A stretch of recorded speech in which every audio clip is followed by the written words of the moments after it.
Hello, my name is Raymond Karchevsky, and this is coming to you from my home here in Cave Junction, Oregon. Today I should like to speak to you about a piece that I wrote on the internet concerning a statement made by Ann Coulter, who stated that she preferred Ron Paul as president to Newt Gingrich. My comments were directed to a man named Steve, who made reference to the original article by Ann Coulter. My statements to Steve were as follows. Now, why is civilized man so short-sighted? A vote for Ron Paul is a vote for the CEO of a corporate government, which is a de facto institution, and not of our own Constitution. It is the system that is the problem. Anyone who serves the system is subject to the system, including Ron Paul. You folks are being had, and you haven't the clarity of sight to see it. That is why you are the blind, being led by the blind. Steve's statement was this. So Raymond, what's your answer? You pose the supposition.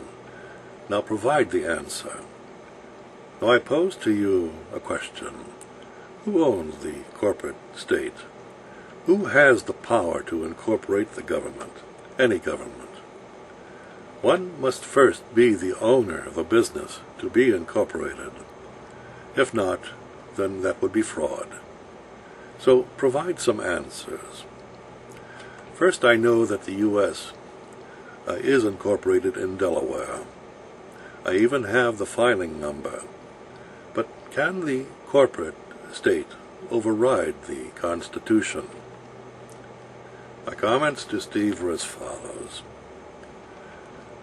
A satisfactory answer cannot be given to unaware, knee-jerk, responding sheeple who lack the capacity to live their lives like men. They live in fear, and are herded, and penned up in corporate pens called cities. They are controlled in every aspect of their lives. They know nothing of freedom. They constantly crave security to allay their fears. They are addicted to distractions and nonsensical illusions to feed their media-controlled egos, and so they can only rationalize their personal, artificially imposed positions to compensate for their lack of courage and freedom. For most, it begins at birth and ends at death, never knowing the lives that they have lived, for their illusory world has prevented them from seeing the truth, which is evident all around them, yet they do not have the eyes to see, nor the ears to hear. Stupid sheeple don't want to be free, for they have been bred for centuries to be shorn of their wool, their assets. They work and give of their sweat and blood until they drop from exhaustion.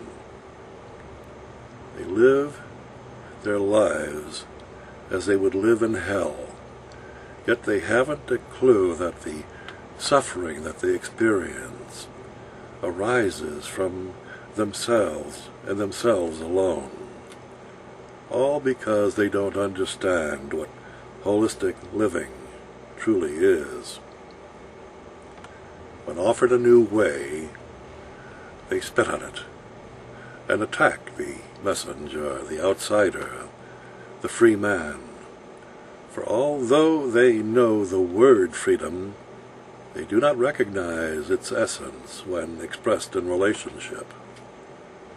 Once the messenger is dead, and then can only be regarded as a concept, do they become a savior, a redeemer, a graven image, a god. The man Jesus of Nazareth was such an example. Look at what they, the corporation, have done with images based in satanic, superstitious mythology, and not truth. Dumb, isn't it?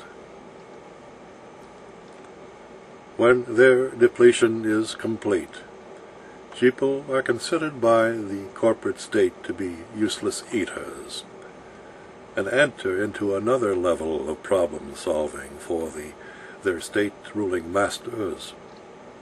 They must be cleared away and discarded as human refuse when they are barren of assets and no longer are capable of performing as they had in their youth.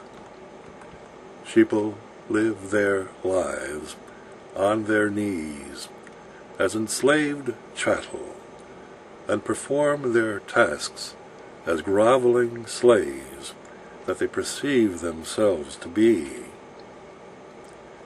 They, like you, Stephen, want pat answers from another, so that they can argue endlessly over concepts, instead of getting off their knees and standing up, like men, backing off the corporate government that rules them.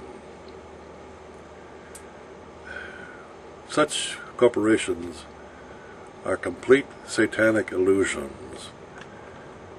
They have the power over men because they know the average man knows nothing of truth, but regale in the satanic illusions of truth that is conditioned into them daily by their public media.